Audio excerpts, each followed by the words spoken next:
I Filistei radunarono di nuovo le loro truppe per la guerra. Si radunarono a Soco di Giuda e si accamparono tra Soco e Azekah, a Efes Dalmim.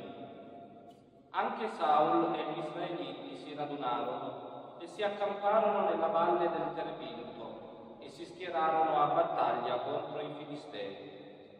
I Filistei stavano sul monte da una parte e Israele sul monte dall'altra parte, e in mezzo c'era la valle. Dall'accampamento dei Filistei uscì uno sfidante chiamato Golia di Gat. Era alto 6 cubiti e un palmo. Aveva in testa un elmo di bronzo ed era rivestito di una corazza a piastre, il cui peso era di 5.000 sicli di bronzo. Portava alle gambe schinieri di bronzo e un giavellotto di bronzo tra le spalle. L'asta della sua lancia era come un cilindro di tessitori e la punta dell'asta pesava 600 sicli di ferro. Davanti a lui avanzava il suo scudiero. Egli si fermò e gridò alle schiere di Israele: perché siete usciti e vi siete schierati a battaglia? Non sono io filisteo e voi servi di Saul? Sceglietevi un uomo che scenda contro di me. Se sarà capace di combattere con me e mi abbatterà, noi saremo vostri servi. Se invece prevarrò io su di lui e lo abbatterò, sarete voi i nostri servi e ci servirete. Il filisteo aggiungeva: oggi ho sfidato le schiere di Israele, datemi un uomo e combatteremo insieme. Saul e tutto Israele udirono le parole del filisteo, rimasero sconvolti ed ebbero grande paura.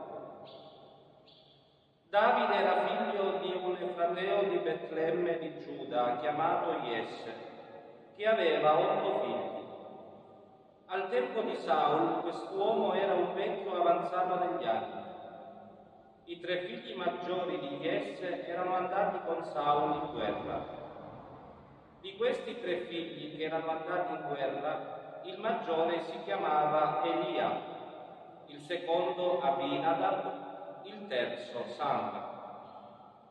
Davide era ancora giovane quando questi 3 più grandi erano andati dietro a Saul.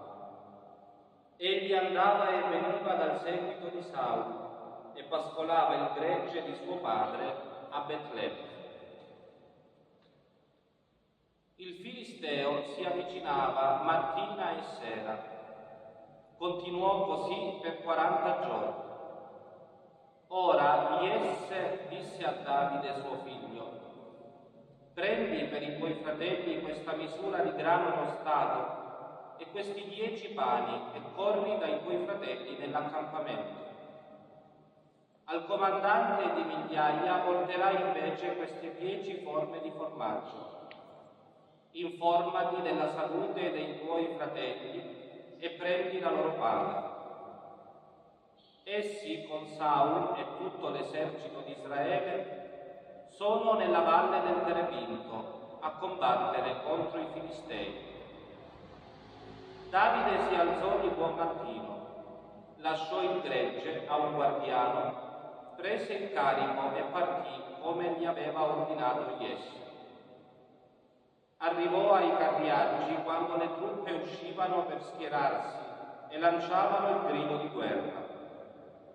Si disposero in ordine Israele e i Filistei, schiera contro schiera.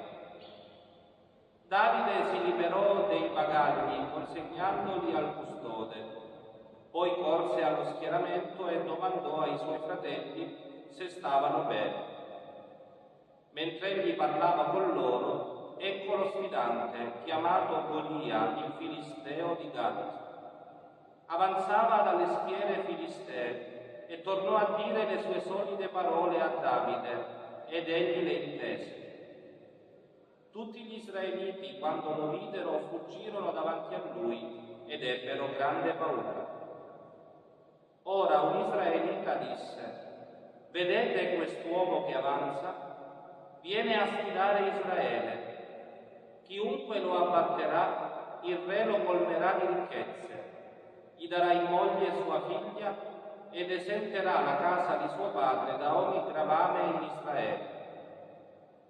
Davide domandava agli uomini che gli stavano attorno: che faranno dunque all'uomo che abbatterà questo filisteo e farà cessare la vergogna da Israele? E chi è mai questo filisteo incirconciso per sfidare le schiere del Dio vivente? Tutti gli rispondevano la stessa cosa: così e così si farà all'uomo che lo abbatterà. Lo sentì Elia, il suo fratello maggiore, mentre parlava con quegli uomini. Ed Elia si irritò con Davide e gli disse: ma perché sei venuto giù? E a chi hai lasciato quelle poche pecore nel deserto? Io conosco la tua gloria e la tua malizia del tuo cuore. Tu sei venuto giù per vedere la battaglia. Davide rispose: che cosa ho dunque fatto? Era solo una domanda. Si allontanò da lui, andò dall'altra parte e fece la stessa domanda, e tutti gli diedero la stessa risposta. Sentendo le domande che Davide faceva, le riferirono a Saul, e questi lo fece chiamare. Davide disse a Saul: nessuno si perda d'animo a causa di costui. Il tuo servo andrà a combattere con questo filisteo. Saul rispose a Davide: tu non puoi andare contro questo filisteo a combattere con lui. Tu sei un ragazzo e costui è un uomo d'armi fin dalla sua adolescenza. Ma Davide disse a Saul: il tuo servo pascolava il gregge di suo padre e veniva talvolta un leone o un orso a portar via una pecora dal gregge. Allora lo inseguivo, lo abbattevo e strappavo la pecora dalla sua bocca. Se ci rivoltava contro di me, l'afferravo per le mascelle, l'abbattevo e lo uccidevo. Il tuo servo ha abbattuto il leone e l'orso.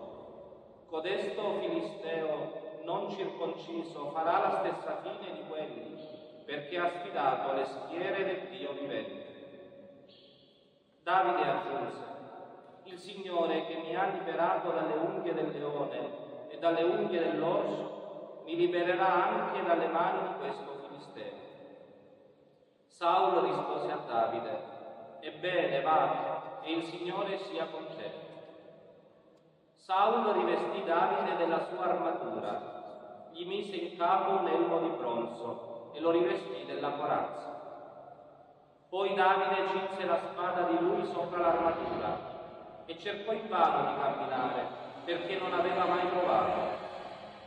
Allora Davide disse a Saul: non posso camminare con tutto questo, perché non sono abituato. E Davide se ne liberò. Poi prese in mano il suo bastone, si scelse 5 ciottoli lisci dal torrente e li pose nella sua sacca da pastore, nella bisaccia. Prese ancora in mano la fionda e si avvicinò al filisteo. Il filisteo avanzava passo passo, avvicinandosi a Davide, mentre il suo scudiero lo precedeva. Il filisteo scrutava Davide, e quando lo vide bene ne ebbe disprezzo, perché era un ragazzo, fulvo di capelli e di bell'aspetto. Il filisteo disse a Davide: sono io forse un cane perché tu venga a me con un bastone? E quel filisteo maledisse Davide in nome dei suoi dei. Poi il filisteo disse a Davide: fatti avanti e darò le tue carni agli uccelli del cielo e alle bestie selvatiche. Davide rispose al filisteo: tu vieni a me con la spada, con la lancia e con l'asta. Io vengo a te nel nome del Signore degli eserciti, Dio delle schiere di Israele, che tu hai sfidato. In questo stesso giorno il Signore ti farà cadere nelle mie mani. Io ti abbatterò e ti staccherò la testa. e getterò i cadaveri dell'esercito filisteo agli uccelli del cielo e alle bestie selvatiche. Tutta la terra saprà che vi è un Dio in Israele. Tutta questa moltitudine saprà che il Signore non salva per mezzo della spada o della lancia, perché del Signore è la guerra ed Egli vi metterà certo nelle nostre mani. Appena il Filisteo si mosse, avvicinandosi incontro a Davide, questi corse a prendere posizione in fretta contro il Filisteo. Davide cacciò la mano nella sacca, ne trasse una pietra, la lanciò con la fionda e colpì il Filisteo in fronte. La pietra si infisse nella fronte di lui, che cadde con la faccia a terra. Così Davide ebbe il sopravvento sul Filisteo, con la fionda e con la pietra. Colpì il Filisteo e lo uccise, benché Davide non avesse spada. Davide fece un salto e fu sopra il Filisteo. Prese la sua spada, la sguainò e lo uccise. Poi con quella gli tagliò la testa. I Filistei videro che il loro eroe era morto e si diedero alla fuga.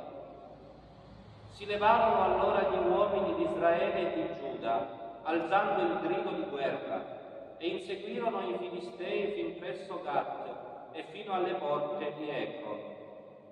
I cadaveri dei Filistei caddero lungo la strada di Saarim, fino all'ingresso di Gat e fino a Ecro.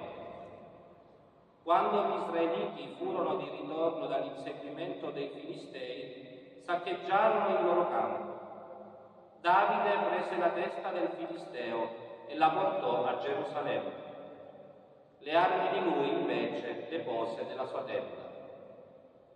Saul, mentre guardava Davide uscire contro il Filisteo, aveva chiesto ad Abner, capo delle milizie: Abner, di chi è figlio questo giovane? Rispose Abner: per la tua vita, o re, non lo so. Il re soggiunse: chiedi tu di chi sia figlio quel giovinetto. Quando Davide tornò dall'uccisione del Filisteo, Abner lo prese e lo condusse davanti a Saul, mentre aveva ancora in mano la testa del Filisteo. Saul gli chiese: di chi sei figlio, giovane? Rispose Davide: di Jesse il Betlemita, tuo servo. Quando Davide ebbe finito di parlare con Saul, la vita di Gionatan era legata alla vita di Davide, e Gionatan lo amò come se stesso. Saul in quel giorno lo prese con sé e non lo lasciò tornare a casa di suo padre. Gionatan strinse con Davide un patto perché lo amava come se stesso. Gionatan si tolse il mantello che indossava e lo diede a Davide e vi aggiunse i suoi abiti, la sua spada, il suo arco e la sua cintura. Davide riusciva in tutti gli incarichi che Saul gli affidava, così che Saul lo pose al comando dei guerrieri ed era gradito a tutto il popolo e anche ai ministri di Saul. Al loro rientrare, mentre Davide tornava dall'uccisione del Filisteo, uscirono le donne da tutte le città di Israele a cantare e a danzare incontro al re Saul, accompagnandosi con i tamburelli, con grida di gioia e con sistri. Le donne cantavano danzando e dicevano: ha ucciso Saul i suoi 1000 e Davide i suoi 10.000. Saul ne fu molto irritato e gli parvero cattive quelle parole. Diceva: hanno dato a Davide 10.000, a me ne hanno dati 1.000. Non gli manca altro che il regno. Così da quel giorno in poi Saul guardava sospettoso Davide.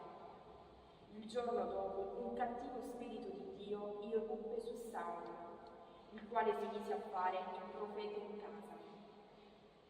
Davide suonava la cetra come ogni giorno e Saul teneva in mano la lancia.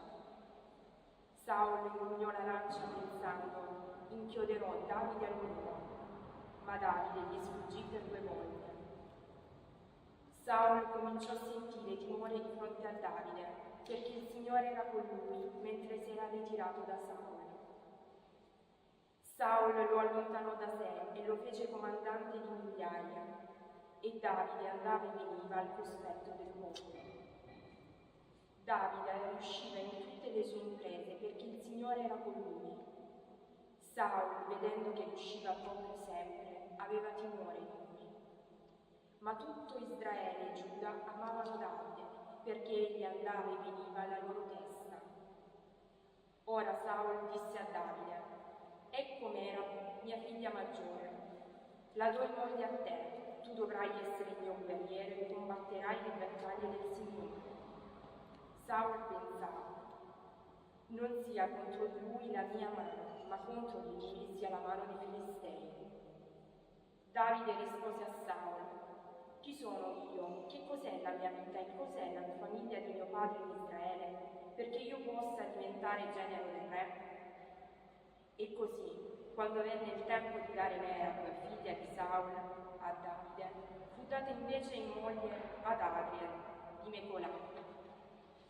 Intanto Micael, l'altra figlia di Saul, si invaghì di Davide.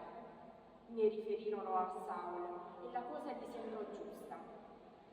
Saul diceva: gliela darò, ma sarà per lui una trappola, e la mano dei Filistei cadrà su di lui. E Saul disse a Davide: oggi hai la seconda occasione per diventare mio genero. Quindi Saul ordinò ai suoi ministri: dite in segreto a Davide: ecco, tu piaci al re e ai suoi ministri ti amano. Su dunque, diventa genero del re. I ministri di Saul sussurravano all'orecchio di Davide queste parole e Davide rispose: vi pare piccola cosa diventare genero del re? Io sono povero e di umile condizione. I ministri di Saul gli riferirono: Davide ha risposto in questo modo. Allora Saul disse: riferite a Davide: il re non vuole il prezzo iniziale, ma solo 100 prepuzzi di Filistei, perché sia fatta vendetta dei nemici del re.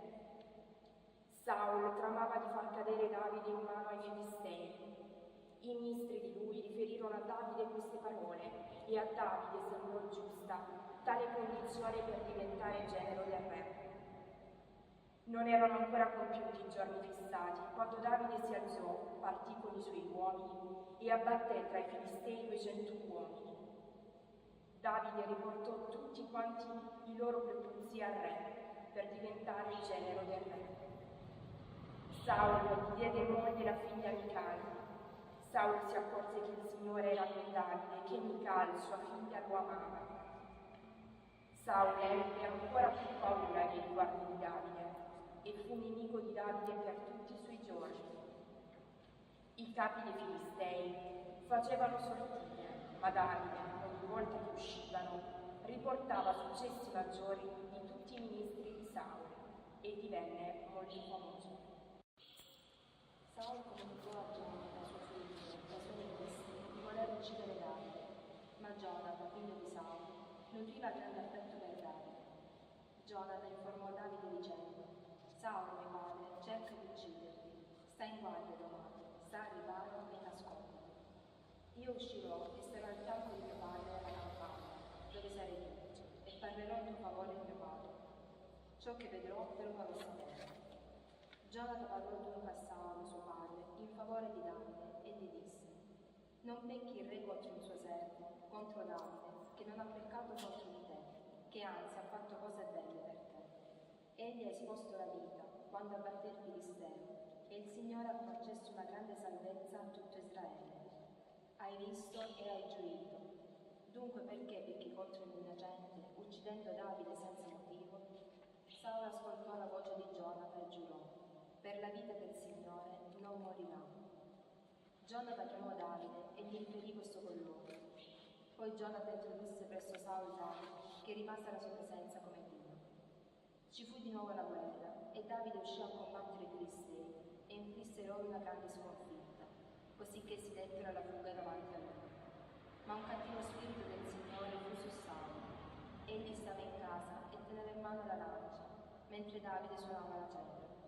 Saul tentò di inchiodare Davide con la lancia nel muro, ma Davide si scansò da Saul, che infisse la lancia nel muro. Davide fuggì e quella notte si salvò. Saul mandò messaggeri alla casa di Davide per sorvegliarlo e ucciderlo il mattino dopo. Mical, sua moglie, avvertì Davide dicendo: «Se non metti in salvo la tua vita questa notte, domani sarai ucciso». Mical calò Davide dalla finestra e quegli partì di corsa e si salvò. Mical prese allora i terafim e li pose sul letto, mise dalla parte del capo un tessuto di pelo di capra e li coprì con una coltre. Saul mandò dunque messaggeri a prendere Davide, ma ella disse: «È malato». Saul rimandò messaggeri a vedere Davide, dicendo: «Portatelo qui da me nel suo letto, perché lo faccia morire». Tornarono i messaggeri, ed ecco che sul letto c'era il terafim e il tessuto di pelo di capra dalla parte del capo. Saul disse a Mical: «Perché mi hai ingannato in questo modo e hai permesso al mio nemico di salvarsi?» Rispose Mical a Saul: «Egli mi ha detto: lasciami andare, altrimenti ti uccido». Davide dunque fuggì e si salvò. Andò da Samuele a Rama e gli narrò quanto gli aveva fatto Saul. Poi Davide e Samuele andarono ad abitare a Naiot. La cosa fu riferita a Saul. Ecco, Davide sta a Naiot di Rama. Allora Saul spedì messaggeri a catturare Davide, ma quando videro profetare la comunità dei profeti, mentre Samuele stava in piedi alla loro testa, lo Spirito di Dio fu sui messaggeri di Saul e anch'essi fecero i profeti. Annunciarono a Saul questa cosa ed egli spedì altri messaggeri, ma anch'essi fecero i profeti. Saul mandò di nuovo messaggeri per la terza volta, ma anch'essi fecero i profeti. Allora venne egli stesso a Rama e si portò alla grande cisterna che si trovava a Selo e domandò: «Dove sono Samuele e Davide?» Gli risposero: «Eccoli, sono a Naiot di Rama». Egli si incamminò verso Naiot di Rama, ma fu anche su di lui lo Spirito di Dio e andava avanti facendo il profeta finché giunse a Naiot di Rama. Anch'egli si tolse gli abiti e continuò a fare il profeta davanti a Samuele. Poi crollò e restò nudo tutto quel giorno e tutta la notte. Da qui è venuto il detto: anche Saul è tra i profeti. Davide fuggì da Naiot di Rama, si recò da Jonathan e gli disse: «Che cosa ho fatto? Che colpa e che peccato ho nei riguardi di tuo padre, perché attenti così alla mia vita?» Rispose: «Non sia mai, non morirai. Vedi, mio padre non fa nulla di grande o di piccolo senza confidarmelo. Perché mi avrebbe nascosto questa cosa? Non è possibile». Ma Davide giurò ancora: «Tuo padre sa benissimo che ho trovato grazia ai tuoi occhi e dice: Jonathan non deve sapere questa cosa, perché si affliggerebbe. Ma per la vita del Signore e per la tua vita c'è soltanto un passo tra me e la morte». Jonathan disse: «Che cosa desideri che io faccia per te?» Rispose Davide: «Domani è la luna nuova e io dovrei fermarmi a mangiare il re. Ma tu mi lascerai partire e io resterò nascosto nella campagna fino alla terza sera. Se tuo padre noterà la mia assenza, dirai: Davide mi ha supplicato di andare in fretta a Betlemme, la sua città, perché vi si celebra il sacrificio annuale per tutta la famiglia. Se dirà: va bene, allora il tuo servo può stare in pace. Se invece andrà in collera, sii certo che è stato deciso il peggio da parte sua. Agisci con bontà verso il tuo servo, perché hai voluto legare a te il tuo servo con un patto del Signore. Se c'è colpa in me, uccidimi tu, ma per qual motivo dovresti condurmi da tuo padre?» Jonathan rispose: «Non sia mai. Se di certo io sapessi che hai deciso il male contro di te da parte di mio padre, non te lo farei forse sapere».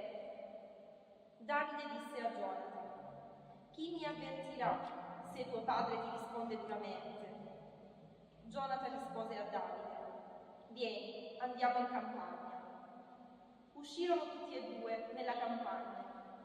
Allora Jonathan disse a Davide: «Per il Signore, Dio di Israele, domani e dopodomani a quest'ora scruterò le intenzioni di mio padre. Se sarà benevolo verso Davide e io non manderò subito a riferirlo al tuo orecchio, tanto faccia il Signore a Jonathan e ancora di peggio». Se invece sembrerà bene a mio padre decidere il male a tuo riguardo, io te lo confiderò e ti farò partire. Tu andrai tranquillo e il Signore sarà con te come è stato con mio padre. Fin quando sarò in vita, usa verso di me la benevolenza del Signore.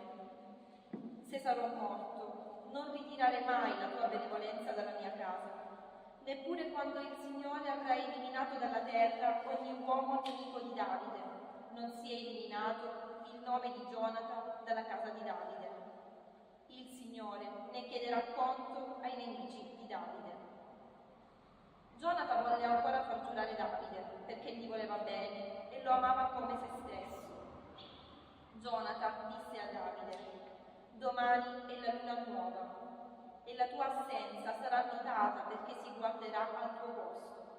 Aspetterai il terzo giorno, poi scenderai in fretta e ti recherai al luogo dove ti sei nascosto il giorno di quel fatto e resterai presso quella collinetta.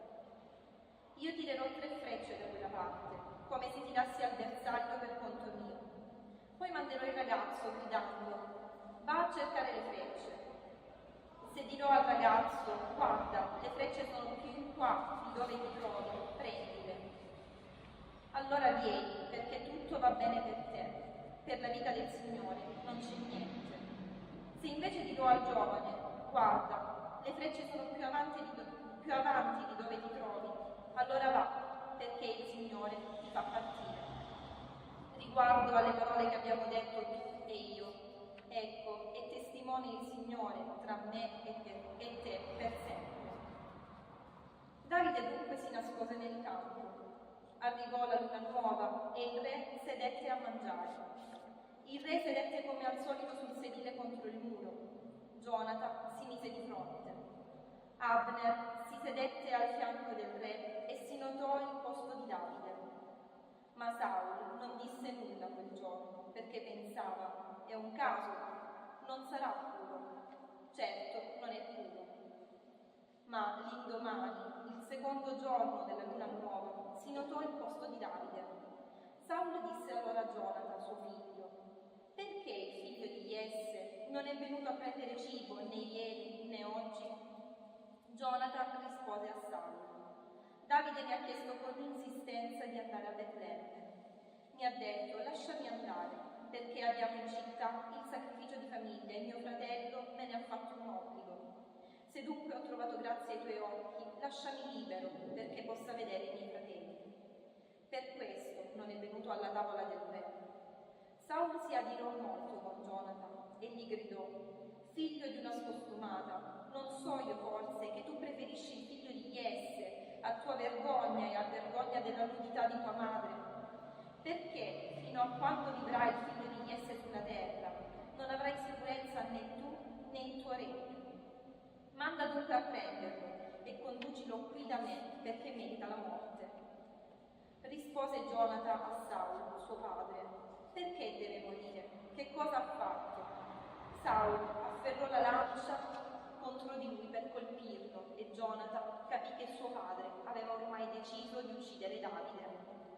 Gionata si alzò dalla tavola, acceso d'ira, e non volle prendere cibo in quel secondo giorno della luna nuova. Era rattristato per Davide, perché suo padre l'aveva offeso. Il mattino dopo Gionata uscì in campagna per l'appuntamento con Davide. Era con lui un ragazzo ancora piccolo. Egli disse al ragazzo: corri a cercare le frecce che io tirerò. Il ragazzo corse ed egli tirò la freccia più avanti di lui. Il ragazzo corse fino al luogo dove era la freccia che Gionata aveva tirato e Gionata gridò al ragazzo: la freccia non è forse più avanti di te? Gionata gridò ancora al ragazzo: corri svelto e non fermarti. Il ragazzo di Gionata raccolse le frecce e le portò al suo padrone.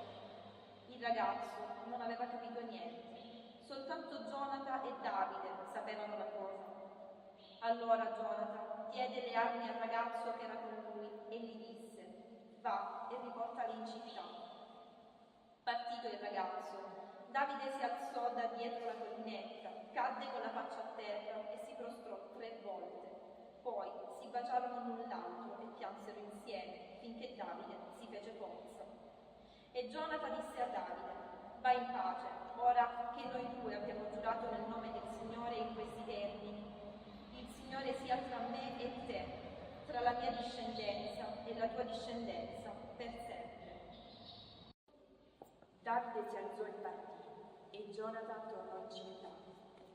Davide si recò a nord del sacerdote Achimere. Achimere, trepidante, andò incontro a Davide e gli disse: perché sei solo e non c'è nessuno con te?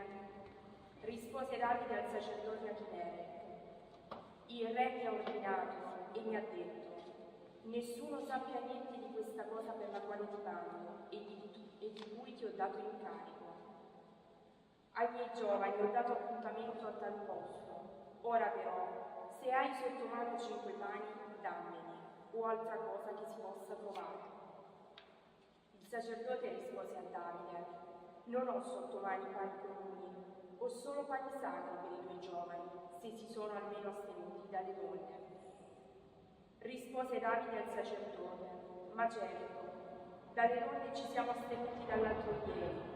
Quando mi misi in viaggio, il sesso dei giovani era in condizione di santità, sebbene si trattasse di un viaggio profano, tanto più oggi. Il sacerdote gli diede il pane sacro, perché non c'era là altro pane che quello dell'offerta, ritirato dalla presenza del Signore, per mettermi pane fresco nel giorno in cui quello veniva tolto. Ma era là in quel giorno uno dei ministri di Saul, trattenuto presso il Signore, di nome Doeg, Edomita, capo dei pastori di Saul. Davide disse ad Achimelech: non hai per caso sotto mano una lancia o una spada? Io non ho preso con me né la mia spada né le mie armi, perché l'incarico del re era urgente. Il sacerdote rispose: guarda, c'è la spada di Golia il filisteo che tu hai ucciso nella valle del Terebinto. E là, dietro l'Efod, avvolta in un manto. Se te la vuoi prendere, prendila, perché qui non c'è altra spada che questa. Rispose Davide: non ce n'è una migliore, dammela. Quel giorno Davide si alzò e si allontanò da Saul e giunse ad Achis, re di Gat. I ministri di Achis gli dissero: non è costui Davide, il re del paese? Non cantavano a lui tra le danze dicendo: ha ucciso Saul i suoi 1000 e Davide i suoi 10.000? Davide si preoccupò di queste parole e temette molto Achis, re di Gat. Allora cambiò comportamento ai loro occhi e faceva il folle tra le loro mani. Tracciava segni strani sulle porte e lasciava colare la saliva sulla barba. Achis disse ai ministri: ecco, vedete anche voi che è un pazzo, perché lo avete condotto da me? Non ho abbastanza pazzi io, perché mi conduciate anche costui per fare il pazzo davanti a me? Dovrebbe entrare in casa mia un uomo simile? Davide partì di là e si rifugiò nella grotta di Adullamo. Lo seppero i suoi fratelli e tutta la casa di suo padre, e scesero là da lui. Si radunarono a Roma con lui quanti erano uguali, quelli che avevano debiti e tutti gli scontenti, ed egli diventò loro capo. Vi furono così con lui circa 400 uomini. Davide partì di là e andò a Mispa di Moab, e disse al re di Moab: permetti che risiedano da voi mio padre e mia madre, finché sappia che cosa Dio vuol far di me. Li condusse al re di Moab e rimasero con lui finché Davide rimase nel rifugio. Il profeta Gad disse a Davide: non restare più in questo rifugio, parti e va nel territorio di Giuda. Davide partì e andò nella foresta di Cherub. Saul venne a sapere che era stato avvistato Davide con gli uomini che erano con lui. Saul era seduto dalla parte, sotto il tamarisco sull'altura, con la lancia in mano e i ministri intorno. Saul disse allora ai ministri che gli stavano intorno: ascoltate, voi beniamini, il figlio di Jesse darà forza a tutti voi campi e vigne, vi farà tutti comandanti di migliaia e comandanti di centinaia, perché voi tutti siate d'accordo contro di me? Nessuno mi avverte dell'alleanza di mio figlio con il figlio di Jesse. Nessuno di voi si affligge per me e mi confida che mio figlio ha sollevato il mio servo contro di me per ordire insidie come avviene oggi. Rispose Doeg l'Edomita, che stava tra i ministri di Saul: ho visto il figlio di Jesse, è venuto a Nob da Achimelech, figlio di Achitub, e costui ha consultato il Signore per lui. Gli ha dato da mangiare e gli ha consegnato la spada di Golia, il filisteo. Il re subito convocò il sacerdote Achimelech, figlio di Achitub, e tutti i sacerdoti della casa di suo padre che erano in Nob, ed essi vennero tutti dal re. Disse Saul: ascolta, figlio di Achitub. Rispose: eccomi, mio signore. Saul gli disse: perché vi siete accordati contro di me, tu e il figlio di Jesse, dal momento che gli hai dato pane e spada e hai consultato Dio per lui, perché insorgesse contro di me insidiandomi, come avviene oggi? Achimelech rispose al re: e chi tra i tuoi ministri è come Davide, fedele e genero del re e capo del tuo corpo di guardia e onorato in casa tua? E forse oggi è la prima volta che consulto Dio per lui? Non sia mai. Non impudi il re questo fatto al suo servo, a tutta la casa di mio padre, poiché il tuo servo non sapeva di questa faccenda cosa alcuna, né piccola né grande. Ma il re disse: devi morire, Achimelech, tu e tutta la casa di tuo padre. Il re disse ai guerrieri che stavano attorno a lui: scagliatevi contro i sacerdoti del Signore e metteteli a morte, perché hanno prestato mano a Davide e non mi hanno avvertito, pur sapendo che egli li uccide. Ma i ministri del re non vollero stendere le mani per colpire i sacerdoti del Signore. Allora il re disse a Doeg: scagliati tu contro i sacerdoti e colpisci. Doeg l'Edomita si scagliò lui contro i sacerdoti e li colpì, e uccise in quel giorno 85 uomini che portavano l'efod di lino. Passò a fil di spada a Nob, la città dei sacerdoti, uomini e donne, fanciulli e lattanti, anche buoi, asini e pecore, passò a fil di spada. Si salvò un figlio di Achimelech, figlio di Achitub, che si chiamava Ebiatar, il quale fuggì presso Davide. Ebiatar narrò a Davide che Saul aveva trucidato i sacerdoti del Signore. Davide rispose a Ebiatar: quel giorno sapevo, data la presenza di Doeg l'Edomita, che avrebbe riferito tutto a Saul. Io mi sono scagliato contro tutte le vite della casa di tuo padre. Rimani con me e non temere. Chiunque vorrà la tua vita, vorrà la mia, perché tu, presso di me, sarai come un bene da custodire. Riferirono a Davide: ecco, i filistei stanno attaccando Keila e saccheggiano le aglie. Davide consultò il Signore chiedendo: devo andare? Riuscirò a sconfiggere questi filistei? Rispose il Signore: va, perché sconfiggerai i filistei e salverai Keila. Ma gli uomini di Davide gli dissero: ecco, noi abbiamo già da temere qui in Giuda, tanto più se andremo a Keila contro le schiere dei Filistei. Davide consultò di nuovo il Signore e il Signore gli rispose: muoviti e scendi a Keila, perché io metterò i Filistei nelle tue mani. Davide con i suoi uomini scese a Keila, combatté con i Filistei, portò via il loro bestiame e inflisse loro una grande sconfitta. Così Davide salvò gli abitanti di Keila. Poiché Ebiatar, figlio di Achimelech, si era rifugiato presso Davide, anche l'efod nelle sue mani era sceso a Keila. Fu riferito a Saul che Davide era giunto a Keila e Saul disse: Dio l'ha gettato nelle mie mani, poiché si è rinchiuso da sé venendo in una città con porte e sbarre. Saul chiamò tutto il popolo alle armi per scendere a Keila e assediare Davide e i suoi uomini. Quando Davide seppe che Saul veniva contro di lui, macchinando il male, disse al sacerdote Ebiatar: porta qui l'efod.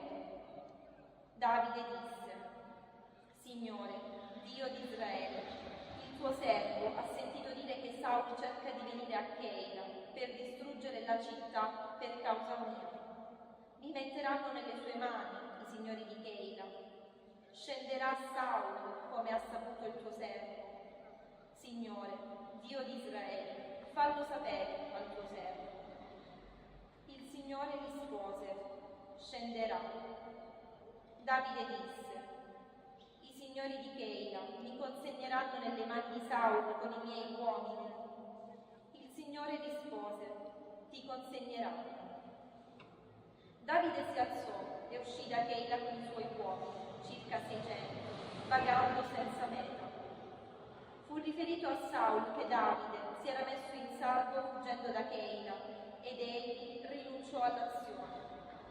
Davide andò a dimorare nel deserto in luoghi impervi, in zona montuosa, nel deserto di Zif, e Saul lo cercava continuamente, ma Dio non lo mise mai nelle sue mani. Davide vide che Saul era uscito per attentare alla sua vita. Davide stava nel deserto di Zif a corsa. Allora Jonathan, figlio di Saul, si alzò e andò da Davide a corsa e ne con il coraggio in nome di Dio.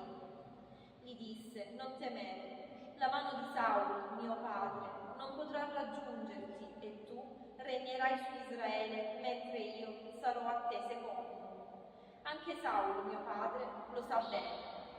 Essi strinsero un patto davanti al Signore. Davide rimase a corsa e Jonathan tornò a casa.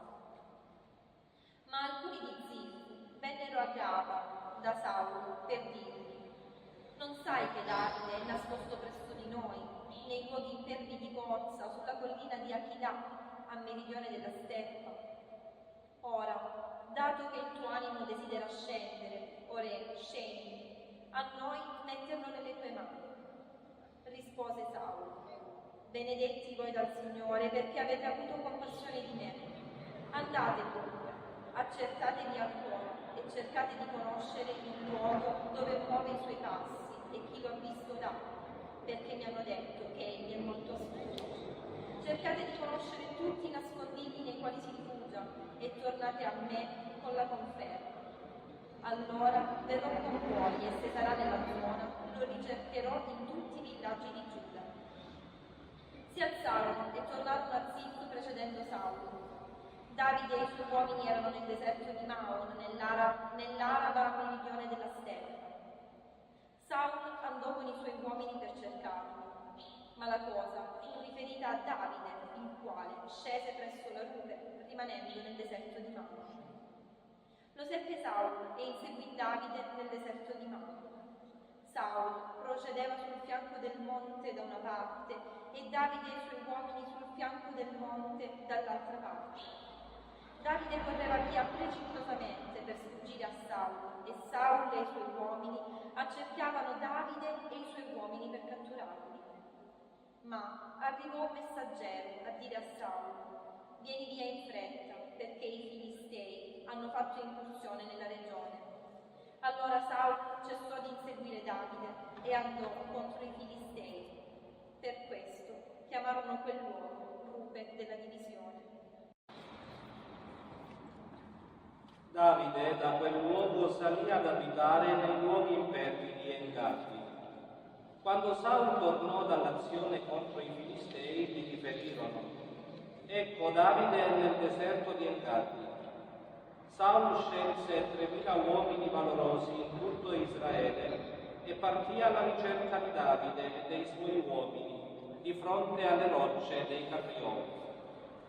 Arrivò ai recinti delle greggi lungo la strada, dove c'era una caverna.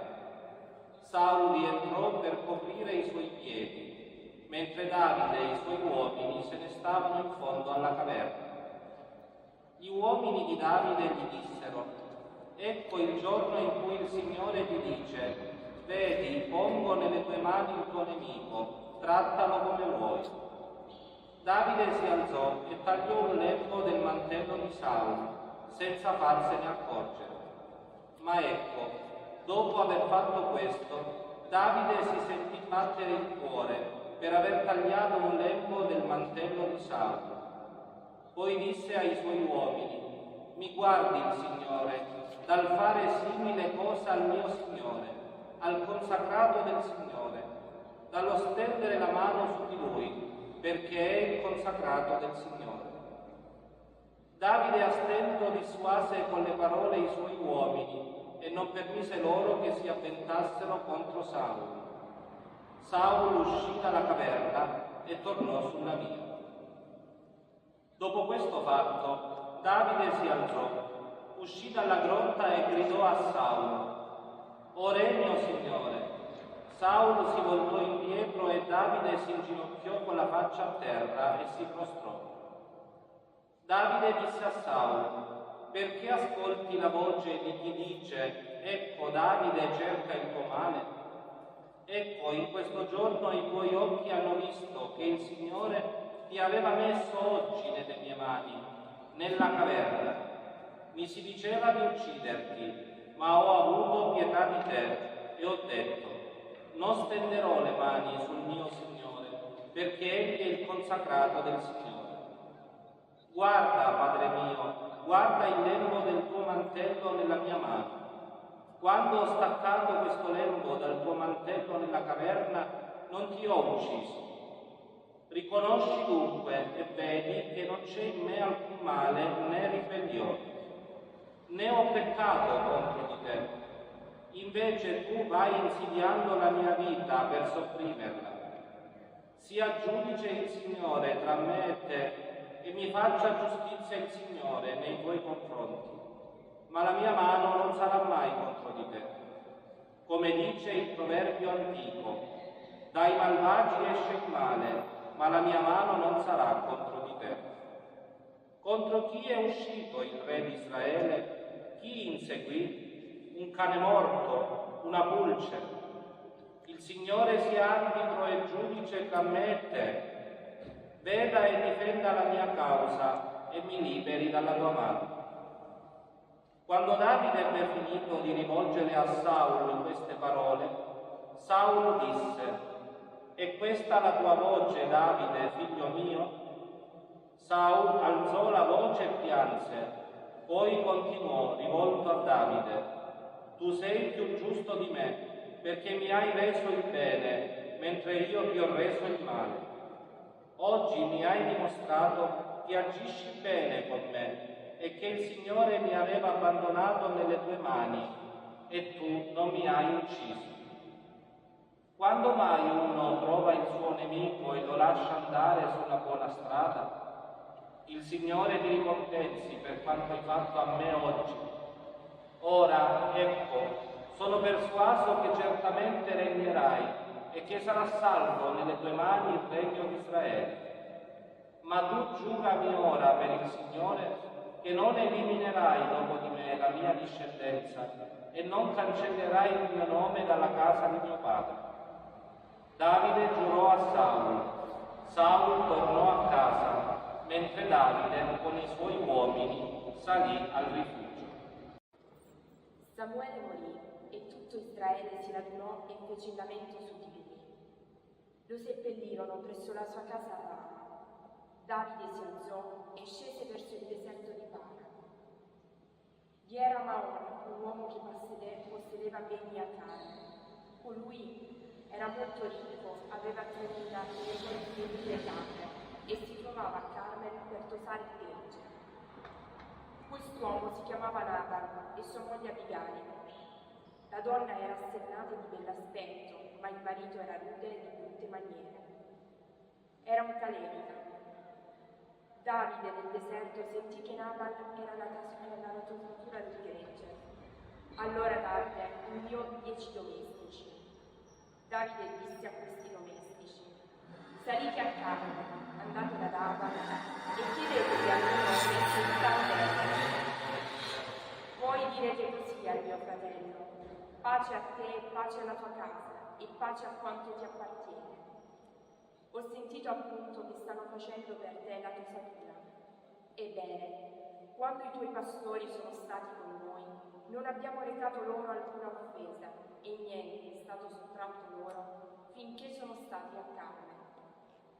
Interroga i tuoi domestici e ti informeranno. Questi domestici trovino grazia ai tuoi occhi, perché siamo giunti in un giorno lieto. Datti, prego, quanto puoi dare ai tuoi servi e al tuo figlio Davide. I domestici di Davide andarono e fecero a Nabal tutto quel discorso a nome di Davide e attesero. Ma Nabal rispose ai servi di Davide: chi è Davide e chi è il figlio di Jesse? Oggi sono troppi i servi che vanno via dai loro padroni.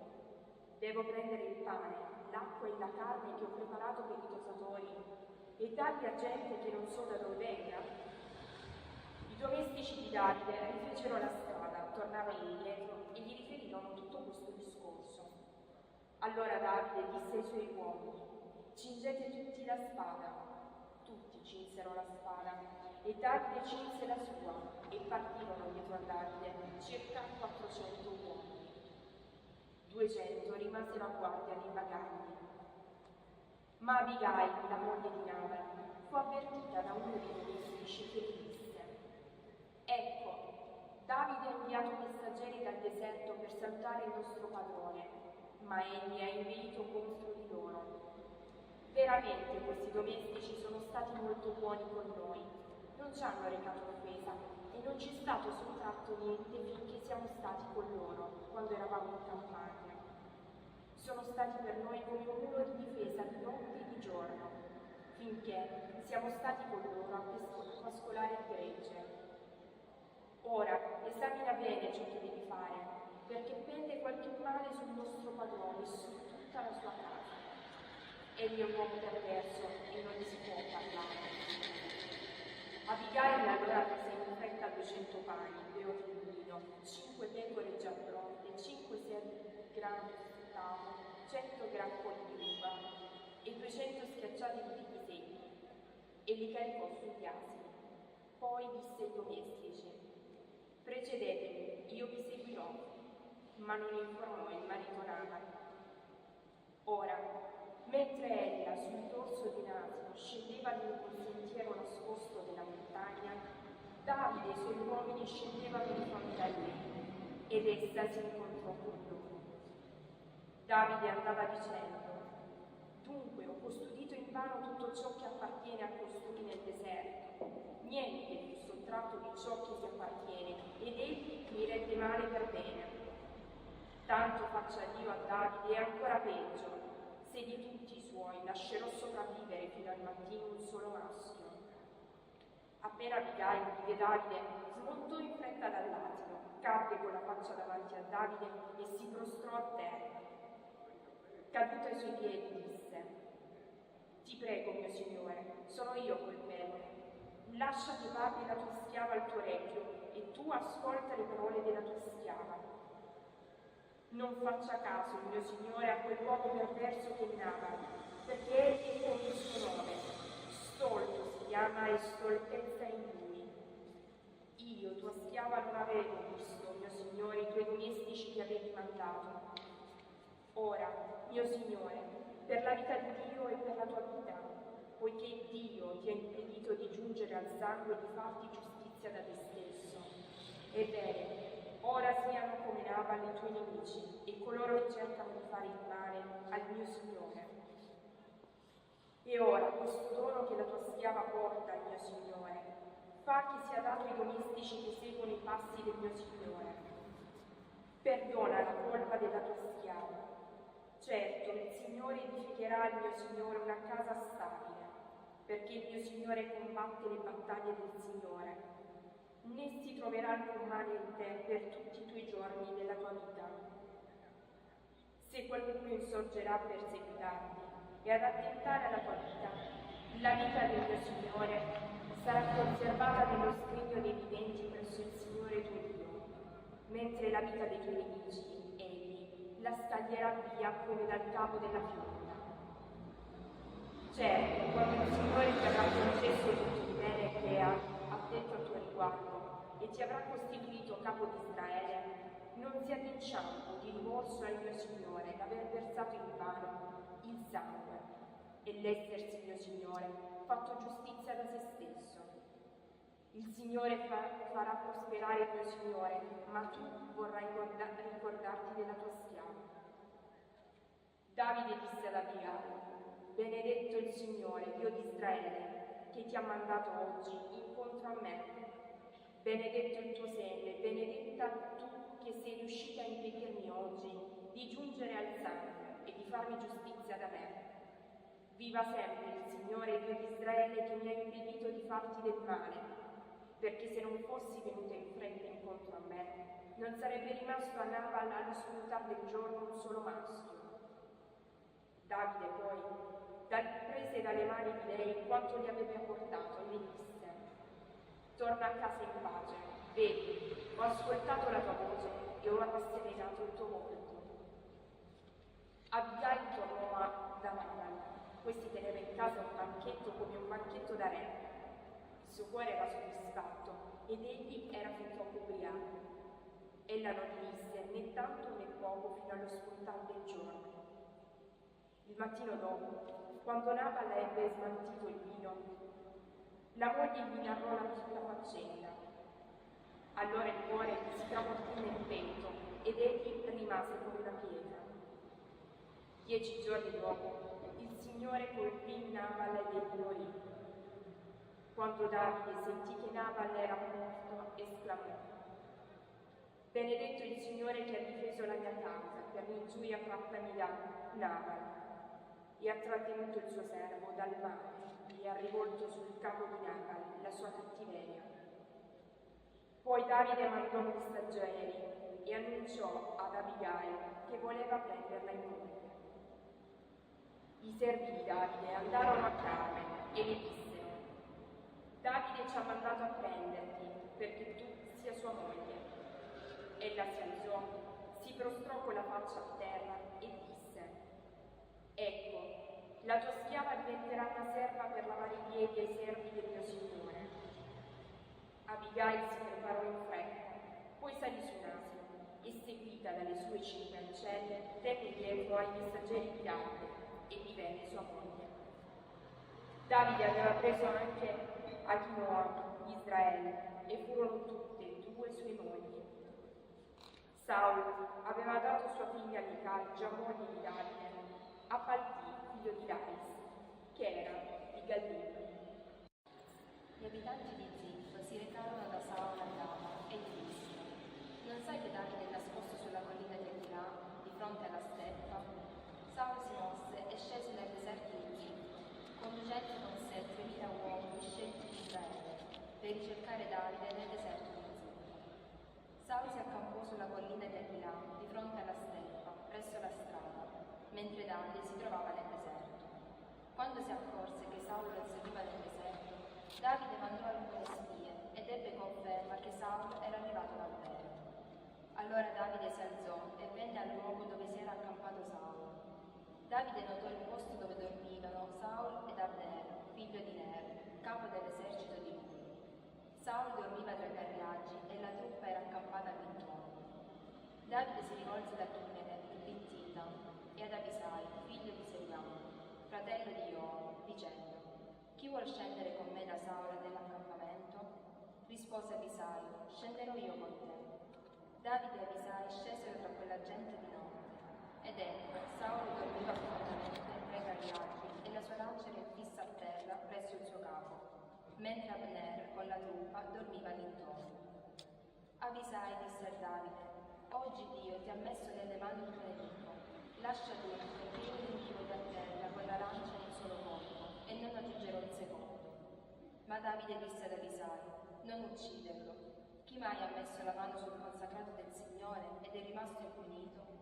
Davide soggiunse: per la vita del Signore, solo il Signore lo colpirà, o perché arriverà il giorno e morirà, o perché scenderà in battaglia e sarà tolto di mezzo.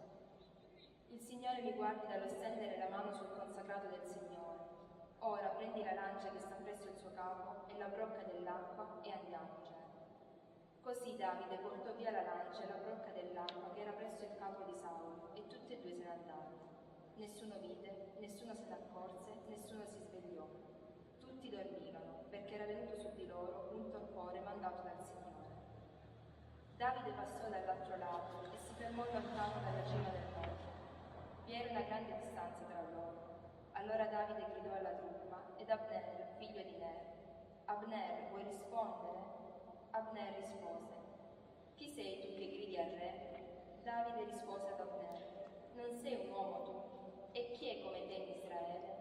E perché non hai fatto la guardia al re tuo Signore? È venuto infatti uno del popolo per uccidere il re tuo Signore.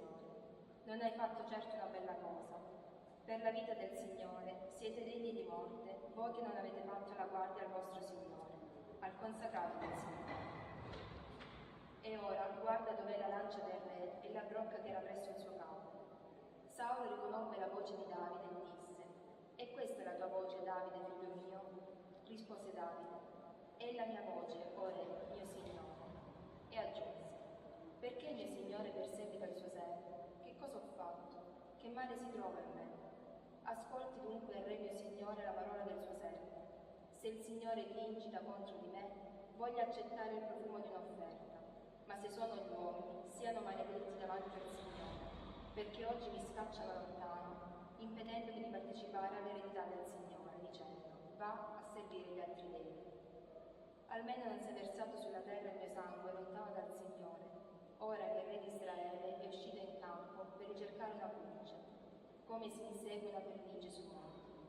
Saulo rispose: «Ho peccato, ritorna Davide, figlio mio, non ti farò più del male, perché la mia vita oggi è stata tanto preziosa per me. Ho agito da ritorno, mi sono completamente condannato». Rispose Davide: «Ecco la lancia del re, passi qui uno dei servitori e la prenda. Il Signore renderà ciascuno secondo la sua giustizia e la sua fedeltà, dal momento che oggi il Signore ti aveva messo nelle mie mani e non ho voluto stendere la mano sul consacrato del Signore. Ed ecco come è stata preziosa oggi la tua vita ai miei occhi, così sia preziosa la mia vita agli occhi del Signore, ed egli mi liberi da ogni angustia». Saulo rispose a Davide: «Benedetto tu sia Davide, figlio mio. Certo, in ciò che farai avrai piena riuscita». Davide andò per la sua strada e Saulo tornò alla sua vita. Davide pensò: certo, un giorno o l'altro sarò tolto di mezzo per mano di Saulo. Non ho miglior via d'uscita che cercare scampo nella terra dei Filistei. Saulo rinuncerà a ricercarmi in tutto il territorio di Israele e sfuggirò alle sue mani. Così Davide si alzò e si portò con i 600 uomini che aveva con sé presso Achis, figlio di Maoc, re di Gat. Davide rimase presso Achis a Gat, lui e i suoi uomini, ciascuno con la famiglia. Davide con le 2 mogli, Achinoam di Israele e Abigail, già moglie di Nabal di Carmel. Fu riferito a Saul che Davide era fuggito a Gat e non lo cercò più. Davide disse ad Achis: «Se ho trovato grazia ai tuoi occhi, mi sia concesso un luogo in una città della campagna dove io possa abitare, perché dovrà stare il tuo servo presso di te nella tua città regale». E Achis, quello stesso giorno, gli diede Siclag. Per questo Siclag è rimasta ai re di Giuda fino ad oggi. La durata del soggiorno di Davide nella campagna dei Filistei fu di 1 anno e 4 mesi. Davide e i suoi uomini partivano a fare razzie contro i Gesuriti, i Girziti e gli Amaleciti. Questi abitano da sempre il territorio che si estende in direzione di sud fino alla terra d'Egitto. Davide batteva quel territorio e non lasciava in vita né uomo né donna. Prendeva greggi e almenti, asini e cammelli e besti, poi tornava indietro e andava da Achis. Quando Achis chiedeva: «Dove avete fatto razzie oggi?», Davide rispondeva: «Contro il Negev di Giuda, contro il Negev degli Yerachmeeliti, contro il Negev dei Keniti». Davide non lasciava in vita né uomo né donna da portare a Gat, pensando: «Non vorrei che riferissero contro di noi». Così ha fatto Davide. Tale fu la sua norma finché dimorò nella campagna dei Filistei. Achis si fidò di Davide, pensando: «Si è proprio reso odioso il suo popolo, Israele, e così sarà per sempre mio servo». In quei giorni i Filistei radunarono l'esercito per combattere contro Israele, e Achis disse a Davide: «Tieni bene a mente che devi uscire in campo con me, insieme con i tuoi uomini». Davide rispose ad Achis: «Tu sai già quello che farà il tuo servo». Achis disse: «Bene, ti faccio per sempre mia guardia del corpo». Samuele era morto e tutto Israele aveva fatto il lamento su di lui. Poi l'avevano seppellito a Rama, sua città. Saul aveva riempito dalla terra i negromanti e gli indovini. I filistei si radunarono e andarono a porre il campo a sud. Saul radunò tutto Israele e si accampò sul Geboe. Quando vide Saul il campo dei filistei, ebbe paura e il suo cuore tremò. Saul consultò il Signore e il Signore non gli rispose né attraverso i sogni, né mediante il Urim, né per mezzo dei profeti. Allora Saul disse ai suoi ministri: cercatemi una negromante perché voglio andare a consultarla. I suoi ministri gli risposero: vi è una negromante. Saul si camuffò, si travestì e partì con 2 uomini. Arrivò da quella donna di notte, disse: pratica per me la divinazione mediante uno spirito, evocami colui che ti dirò. La donna gli rispose: tu sai bene quello che ha fatto Saul. Ha eliminato dalla terra i negromanti e gli indovini, perché dunque tendi un tranello alla mia vita per uccidermi? Saul le giurò per il Signore: per la vita del Signore non avrai alcuna colpa di questa faccenda. Ed ella disse: chi devo evocarti? Rispose: evocami Samuele. La donna vide Samuele e proruppe in un forte grido e disse a Saul: perché mi hai ingannata? Tu sei Saul. Le rispose il re: non aver paura, che cosa vedi? La donna disse a Saul: vedo un essere divino che sale dalla terra. Le domandò: che aspetto ha? Rispose: è un uomo anziano che sale ed è avvolto in un mantello. Saul comprese che era veramente Samuele e si inginocchiò con la faccia a terra e si prostrò. Allora Samuele disse a Saul: perché mi hai disturbato evocandomi? Saul rispose: sono in grande angustia. I filistei mi muovono guerra e Dio si è allontanato da me. Non mi ha più risposto né attraverso profeti né attraverso i sogni. Perciò ti ho chiamato, perché tu mi manifesti quello che devo fare. Samuele rispose: perché mi vuoi consultare quando il Signore si è allontanato da te ed è divenuto tuo nemico?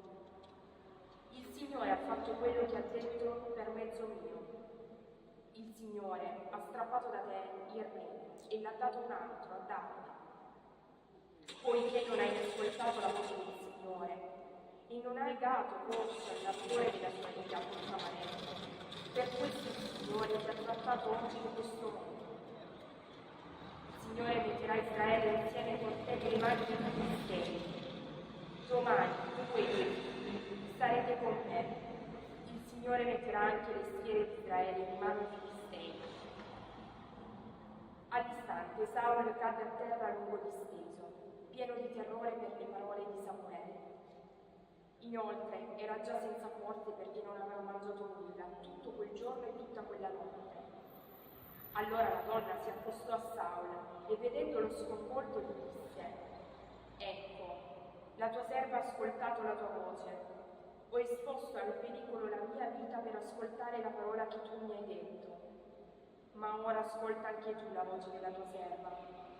Voglio darti un pezzo di pane, mangia, e così riprenderai le forze, perché devi rimetterti in viaggio. Egli rifiutava e diceva: non mangia. Ma i suoi servi, insieme alla donna, lo costrinsero ed egli ascoltò la loro voce. Si alzò da terra e sedette sul letto. La donna aveva in casa un vitello del grasso. Si affrettò a ucciderlo, poi prese la farina, la impastò e gli fece cuocere pani anzi. Mise tutto davanti a Saul e ai suoi servi. Essi mangiarono, poi si alzarono e partirono quella stessa notte. I filistei avevano concentrato tutte le schiere ad Afec, mentre gli israeliti erano accampati presso la sorgente che si trova in Israele. I principi dei filistei marciavano con le loro centinaia e le loro migliaia. Davide e i suoi uomini marciavano nel retroguardia con Achis. I capi dei filistei domandarono: che cosa fanno questi ebrei? Achis rispose ai capi dei filistei: Non è forse costui Davide, servo di Saul, re di Israele? È stato con me 1 anno o 2 e non ho trovato in lui nulla da redire dal giorno che è capitato qui fino ad oggi. I capi dei Filistei si irritarono tutti contro di lui e gli intimarono: rimanda quest'uomo, torni al luogo che gli ha assegnato, non venga con noi in guerra, perché non diventi nostro avversario durante il combattimento. Come riacquisterà costui il favore del suo Signore se non con le teste di questi uomini? Non è costui quel Davide a cui cantavano tra le danze dicendo: ha ucciso Esaù le sue 1000 e Davide i suoi 10.000? Achis chiamò Davide e gli disse: per la vita del Signore tu sei retto, e io vedrei bene che tu vada e venga con le mie schiere, perché non ho trovato in te alcun male da quando sei arrivato fino ad oggi. Ma non sei gradito agli occhi dei principi, quindi torna e vai in pace, così non farai cosa sgradita agli occhi dei principi dei Filistei. Rispose Davide ad Achis: che cosa ho fatto e che cosa hai trovato nel tuo servo da quando sono stata alla tua presenza fino ad oggi, perché io non possa venire a combattere contro i nemici del re, mio Signore? Rispose Achis a Davide: so bene che tu mi sei prezioso come un messaggero di Dio, ma i capi dei Filistei mi hanno detto: non deve venire con noi a combattere. Alzati dunque domani mattina con i servi del tuo Signore che sono venuti con te. Alzatevi presto e allo spuntar del giorno partite. Il mattino dopo Davide e i suoi uomini si alzarono presto e partirono, tornando dal territorio dei Filistei. I Filistei salirono a Israele. Quando Davide e i suoi uomini arrivarono a Siclag il terzo giorno, gli Amaleciti avevano fatto una razzia nel Negev e a Siclag. Avevano distrutto Siclag, appiccandole il fuoco. Avevano fatto prigioniere le donne e quanti vi erano, piccoli e grandi. Non avevano ucciso nessuno, ma li avevano presi e portati via.